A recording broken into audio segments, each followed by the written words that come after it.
Then you have a guy in Nick Castellanos, in my opinion, has finally settled in nicely in Philly. Yeah. Has figured out how to go out to right field and navigate and be very serviceable, right, in right field for Bryce, who's now at first. He's made some big plays. And he's made some huge plays. Yeah. Even the one in Atlanta was one of those ones where wet throw to the plate. Well, you can't be fearless. I think, you know, when you think about Rusty Kuntz and what he told me back in the day, he was like, look, if you have fear, then you have to at some point get over that fear of failure. But this is last year, as far as understanding. Look at the big leg kick, right? So you had a big leg kick, and I thought he just was a guy that was going to, he needs rhythm.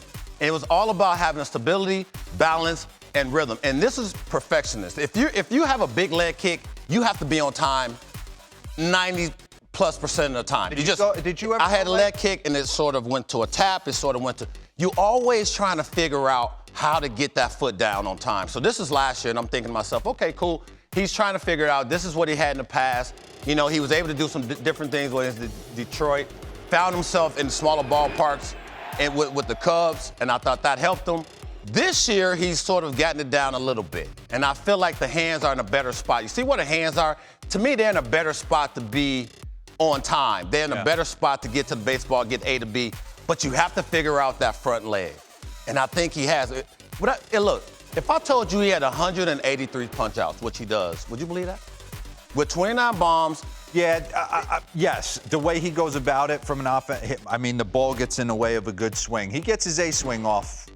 So this is what I believe. Majority of the. I believe this. With this stance and his approach now, he won't strike out this much next year. That's just my guess.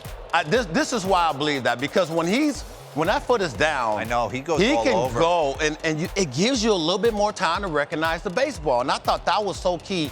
Look where the hands are, and I always talk about rhythm. So he can do anything you want to do with that pitch, right? So you see how compact you can get from A to B, and then you come inside. The hands get quicker because you have your balance. And if you can stay on your backside, it just allows you to do different things. That wasn't a big leg kick, but he probably was sitting on something soft. So now he's starting to, play around and have that rhythm that we've seen so much in his career that allowed him to be the guy that these guys feel, they can ride and lengthen that lineup. So you have guys like Nick, and you say, I don't care about you striking out 183 times. What I care about is you being comfortable, because when you're comfortable and that leg kick is on point, did you have a leg kick? You now have like coming out of the draft? Success. I had a big leg kick. It was coming out of high school. You were a leg kick guy. Big one. Did the Marlins try and get you to tone it down?